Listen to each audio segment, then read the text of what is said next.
Hello mates, and welcome to another free PC game weekly roundup. We got quite a big week this week actually. We got 7 games, 3 from Epic and 4 from Prime Gaming Luna. Let's get cracking. Our first game this week from Epic is ScourgeBringer, a pixel graphics roguelite fighting platformer, available until the 20th of November. I've reviewed this on the channel before. I think Prime gave it away. I'll link the review up in the top corner. But to recap quickly, it's a fast-paced game where you'll be double jumping, dashing around screens, hitting enemies with your sword in quick attacks or powerful smashes, while you charge your Blast 32 gun for some ranged attacks. Each level is a randomised map of these linked screens, each of which locks until you've defeated all of the waves of enemies. Isaac of Binding kind of stuff. To move on to the next level, you'll need to kill a mini-boss to unlock a door, then defeat the main boss of the level. Each of these bosses drop items that allow you to gain some meta progression via a central hub area, where you can select upgrades on a literal skill tree. It's actually a tree.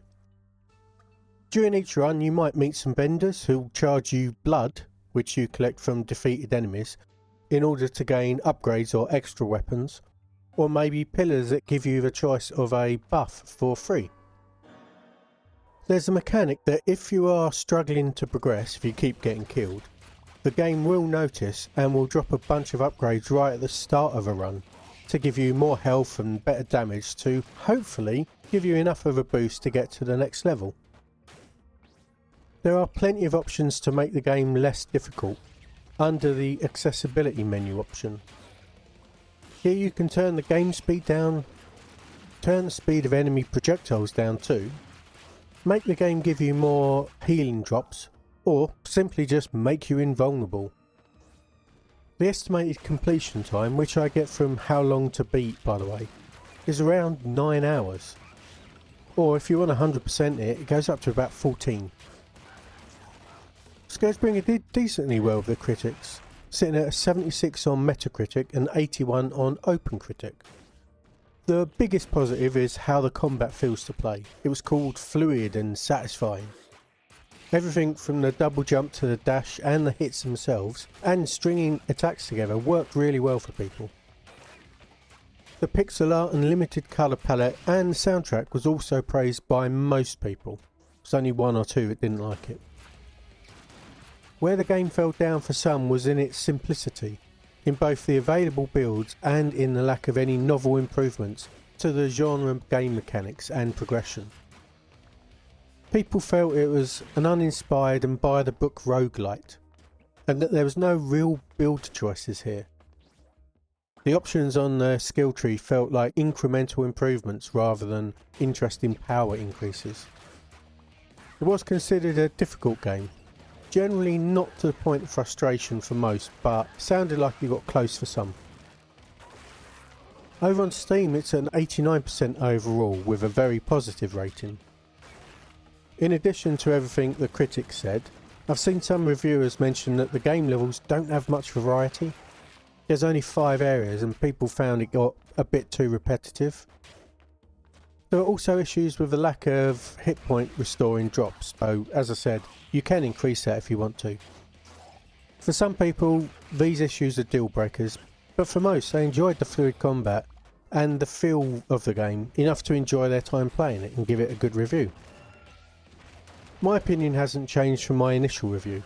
It feels great to fly around the screen, but it's just on the too tough side for me to reliably get through the levels. It never feels unfair when I die. It just happens too often due to my poor play and lack of ability. That's all. It's a solid roguelite, sort of like a Metroidvania platforming fighter, and it's well worth a look if you enjoy the challenging end of the genre.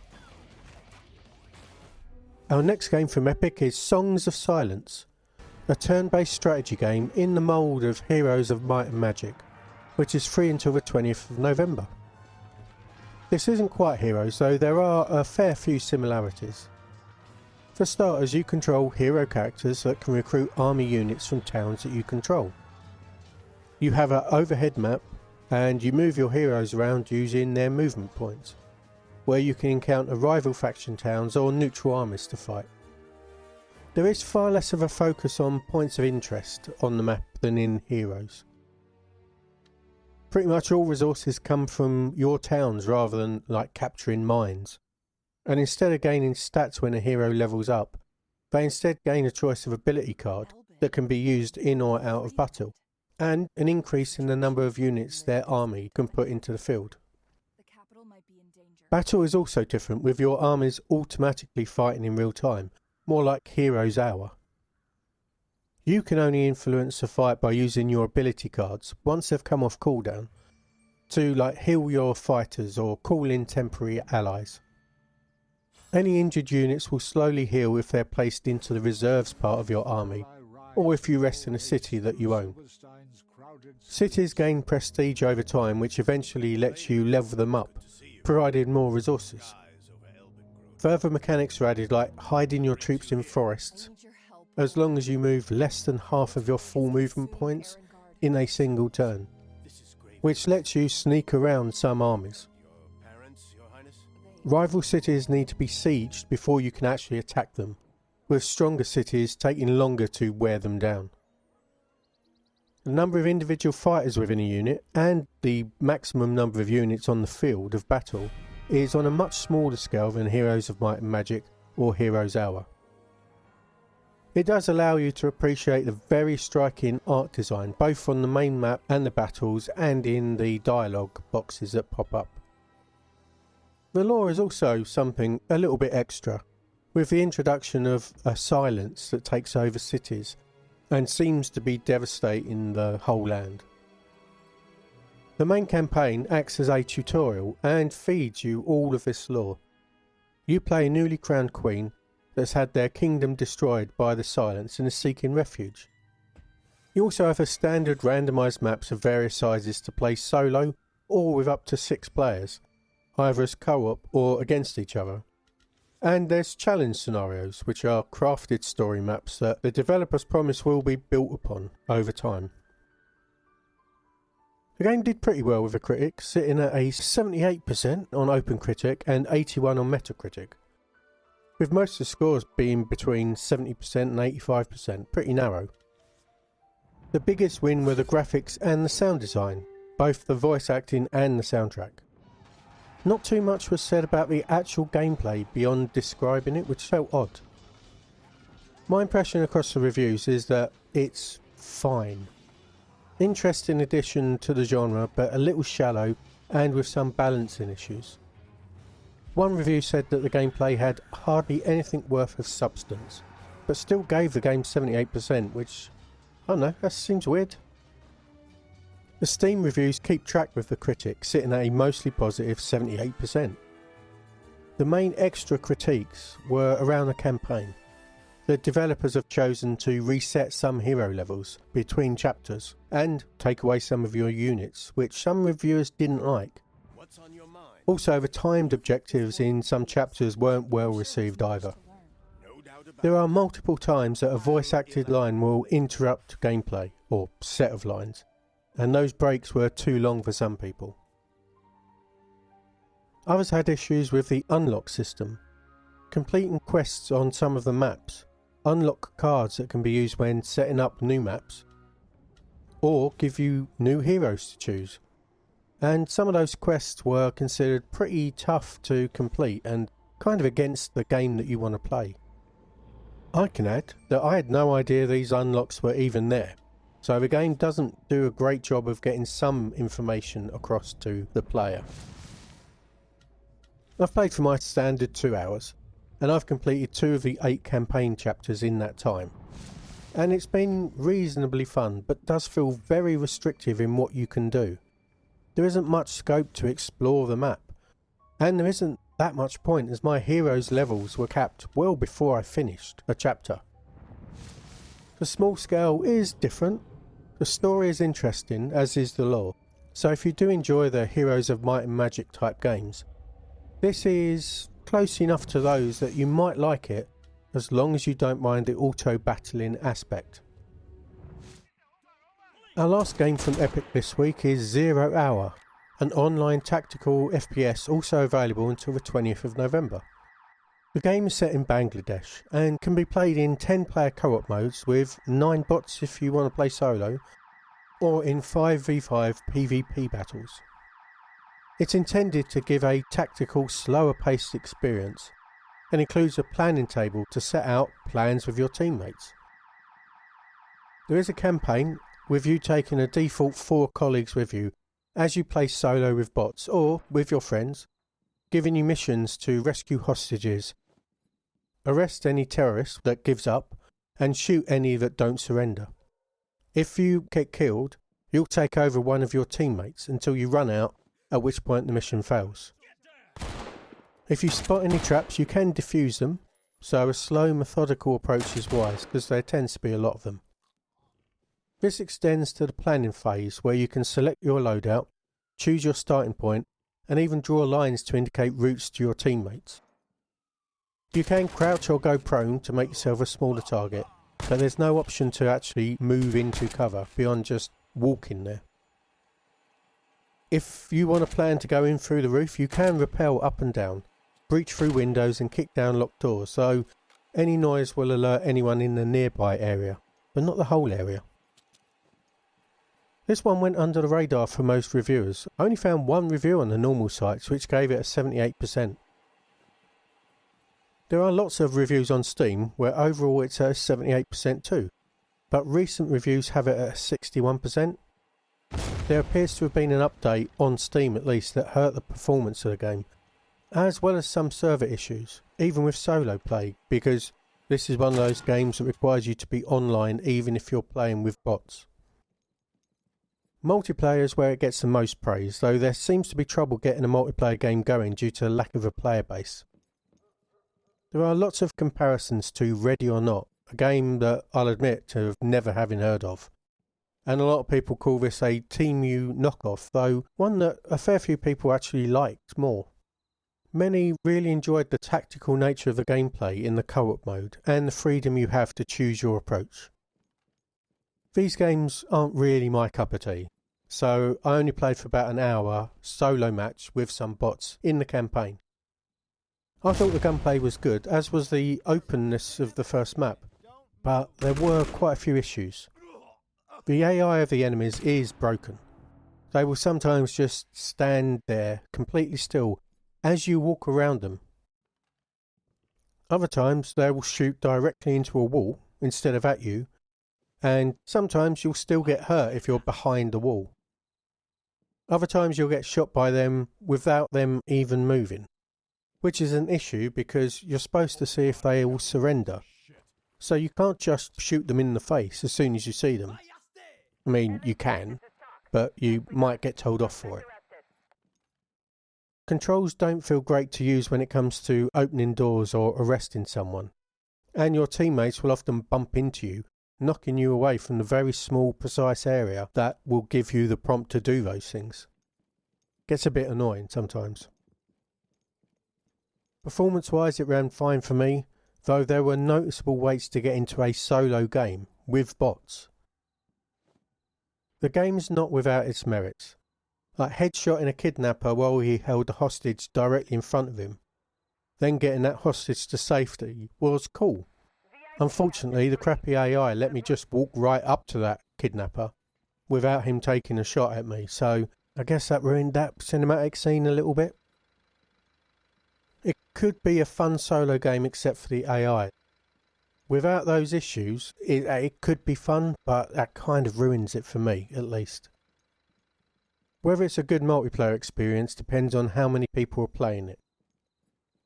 Without the AI issue, it might actually work if it's all just players. Maybe give it a try if you're a fan of these games while it's free. I can't recommend the campaign though, unfortunately. Our first game from Amazon this week is Fallout 76, the MMORPG set in the Fallout universe that's available via the Microsoft Store until the 17th of December. This is the second time Prime's given it away. They did that when the first Fallout season was released, I think, and so now the second one's coming out soon, they've done it again. This is a tough one to talk about. It's been running for 7 years and has changed a lot over that time. It released in a really bad state, with lots of bugs and a lack of NPCs to give out quests. Plus there are a lot of issues with exploits in the early days. The quest situation is much better now, as significant quest lines were introduced in 2020, and reportedly a lot of bugs have been fixed, though it's not without some still hanging around. I've not heard much about exploits, so maybe that could mean they're fixed, or it's just not popular enough to make the headlines. Not sure. Rather than look at critic reviews, which are all years and years out of date, most of them were in the 50% as well, I think I'll talk about the latest reviews on Steam and my own experiences, of course. From playing for a few hours, there are a few takeaways for me. The first is the size of the game. It was a 112 gig download, a big old chunk that took ages, obviously. So this isn't one that can be just quickly fired up to check it out. Secondly, the game felt like a Fallout game. It felt really similar to playing Fallout 3 in New Vegas over the last few weeks. I did a few quests, wandered around and picked up far too much stuff to carry, and didn't really see anyone else. Though there were groups taking on challenges that I could have joined up with, so it wasn't empty. The RPG levelling system is a little bit different from the standard game. You still have the special stats, but you now pick up perk cards that can be upgraded and swapped in and out, rather than moving through a skill tree. I couldn't get into the crafting, which forms a large part of the game, because it's hard to store your stuff because of the initial building experience.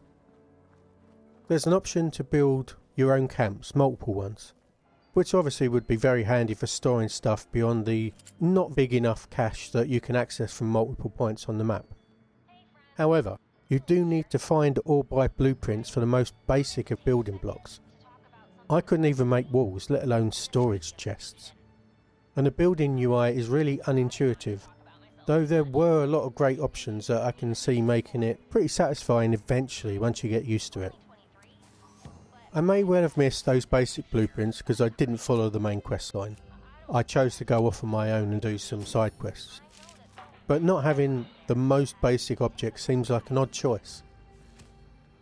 Many of the items also required buying them from the Atomic Shop, and that is a criticism that I've seen from the Steam reviews, where it is at a mostly positive 69%. People do praise the turnaround the game has gone through. It sounds like other players are generous to newbies, and there's a good community feel, while also being good to play solo if you don't have a group to play with. The biggest downside players have is the Fallout First monthly subscription and the shop. Some found that too many useful gameplay items are locked behind a shop paywall, and that the $99 a year sub is also required for serious crafting, as it ups the storage space you can have. People were saying there's just not enough storage space without it. The few quests I've been on were good, lots of story and lore getting me invested into the world, and exploring is fun, as with Fallout 3 and 4, and there seems to be plenty to do. Like most MMOs, the amount of stuff the initial menus throw at you can be confusing, but the actual gameplay is Fallout. I get the dislike of hiding storage behind a subscription. I've played ESO for many years on and off, and that has the same issue. Crafting without it is really difficult, and I spend a lot of time managing inventory because I can't pay for the sub, and so I don't play it much. Interestingly, the reviews on Steam have ESO at 68%, basically the same. If you enjoy Fallout and don't mind the download, I think you'll definitely enjoy yourself for a while, up until the point that you find the storage an issue or need to buy items from the shop. Our second game from Prime Luna is Another World, 20th Anniversary Edition, a platform adventure game available via the Good Old Game Store until the 17th of December. This is, as the name suggests, a 20-plus-year-old game, which has had a graphical update that smooths out what were very pixelated graphics, so you can switch them back on if you want. You play a physicist who's been transported to an alien planet through a mishap with an experiment you're doing and some lightning. Classic. You then move from screen to screen using simple controls that allow you to walk, run, jump and crouch, and either kick or fire a laser gun if you've got one. There are enemies to be dealt with, puzzles to solve and platforming to be done to try and return to your own world. The story is told through cutscenes without voiceover or subtitles or anything, and obviously through the gameplay itself. You are accompanied at times by a fellow captive that helps you out. The game gives you no directions and no help, so typically it takes between 2 to 3 hours to finish, despite actually being possible to finish it in under half an hour if you know what you have to do. There are 3 difficulty levels, easy, normal and hard, with the hard level really ramping up the difficulty. There are only iPad reviews available on Metacritic, where it sits at an 80%, while it's at a 73% on OpenCritic, including PC reviews. It got several 100% on iPad, which is just crazy to me. I couldn't read the reviews, I'm getting a 404 message, so I can't say why they liked it, or if they were bribed or whatever. But on PC there are a lot of reviewers speaking about loving this game when it came out, so we're back in nostalgia land. Those reviewers enjoyed the cinematic nature of the game and the story, but they did have some issues with it. The obscure nature of some of the puzzles had most of them reaching for a walkthrough, and most also mentioned the clunky controls and the frustrating trial and error nature of the game, which just leads to you dying over and over again and having to redo tedious sections of the game. Over on Steam it sits at a very positive with 85%.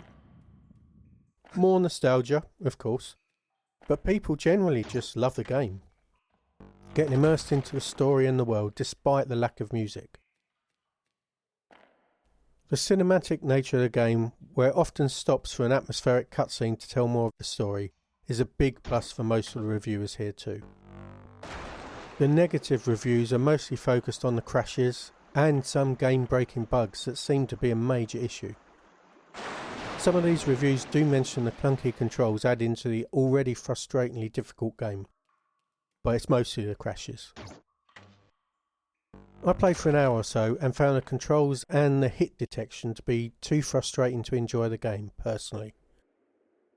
It often felt that the game just wasn't doing what I was asking it to do, and given that the smallest mistake will send you back to a checkpoint, it can quickly have you replaying the same section over and over again. Most of those checkpoints were fine, pretty reasonable, but I stopped playing when I needed to redo like 5 minutes of play, with multiple timed movements that needed to be done perfectly again thanks to those surprise deaths. If those controls were reliable, I think I probably would have enjoyed the game. The sudden deaths are fine, it's part and parcel of this type of platforming game. And it looks interesting both in the style of the art and the presentation, so I get why people enjoy it. And of course there's a satisfaction in completing something difficult. But with these controls, I can't recommend it. Oh look, another game from Prime. Or is it? Solis is described as a third-person action horror sci-fi and is available via the Good Old Game Store until the 14th of January 2026. The game takes place on Mars, where you play Jack, an engineer that investigates a distress call at Fort Solis, a base a short distance away, just before a storm hits. Sensible. The station is eerily silent, and it's up to you to find out what's going on, in true horror game fashion. You control Jack walking around the base, interacting with bits of the station when you see a dot, standard stuff. You'll learn more about the goings on at the base through people's emails, voice notes and video clips that you can access through memory chips or logging into their PCs, as you ignore people's privacy and read all their messages. It's a very cinematic game, with large chunks of in-game cutscenes, lots of excellent voiceovers and sound design, which along with the excellent graphics give it a real feeling of being on Mars, in an abandoned facility. In fact, in my opinion, based on the 2 hours of play so far, which is about halfway through the game, it's more of an interactive movie than a true game. There are no puzzles to speak of, You just have to find an item that's lying nearby.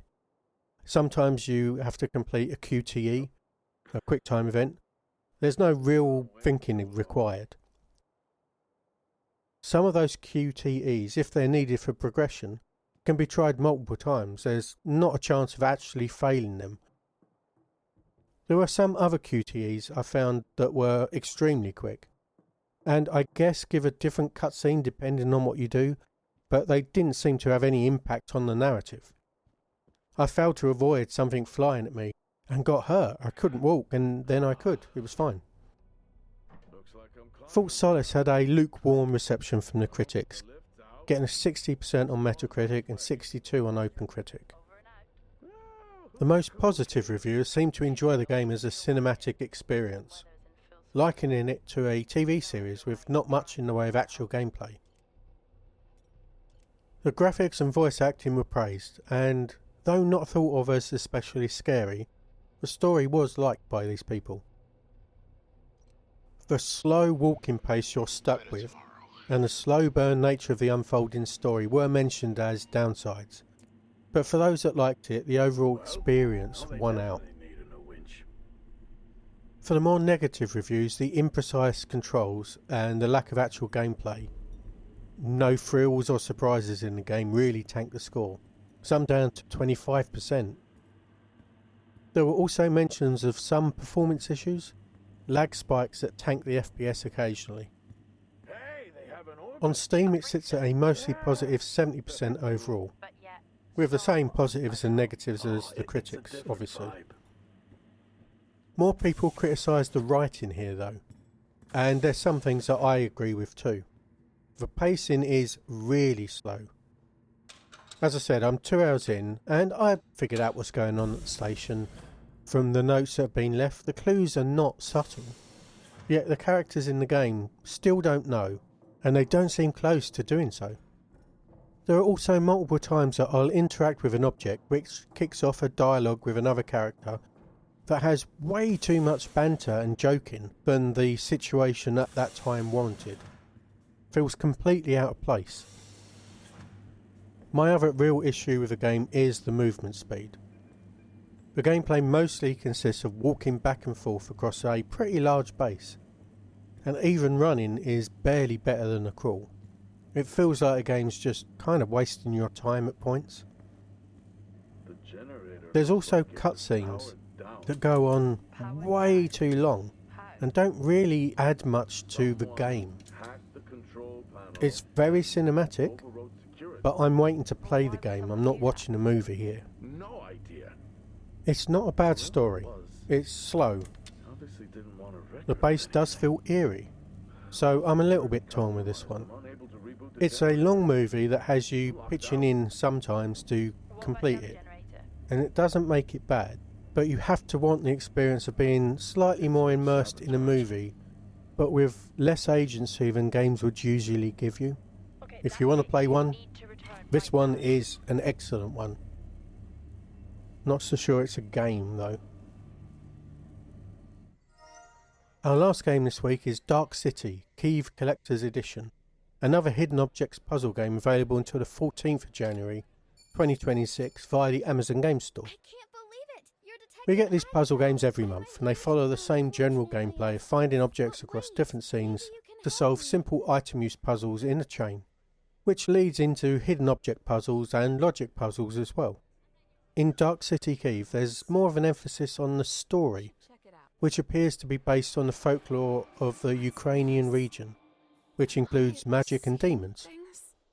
This focus on the narrative has a noticeable effect on the gameplay, restricting the number of available areas to 2 or 3 at a time, with more areas only opening up after story progression. It makes that object use chain pretty limited. I don't like a sprawling number of areas to keep track of, but this is probably too few even for me, making this side of the game feel just a little bit too trivial. To be fair, the story is pretty decent, with new folklore that I'd not heard of before, and the introduction of a new, to me, game mechanic. Because you're playing as an investigator, there's a mini game that has you look for clues. I didn't find it very intuitive though, and I ended up clicking at random to find the right areas. So it didn't quite work for me, but at least it's something new. The game takes 3 to 5 hours to complete, with a bonus chapter that shouldn't take more than an hour. As usual, no critic reviews, and only 9 reviews on Steam, so no scores as such, but they were all positive. That leaves it up to me to give you my take. That happens to match the Steam reviews actually. Dark City Kyiv is a good hidden objects game. There's some fun mini games, a couple of really challenging puzzles that I just skipped in order to get this video done, and basically everything that you want from the genre. The cutscenes really set up the world and story, though there is a little bit of repetition, just to make sure you got the lore. The lack of locations available at one time is a bit of a downside, but you do get the full range of difficulty options to set on or off any hints, clues or their timings. And there's a couple of sets of collectibles, so this is an easy recommendation for hidden object game fans.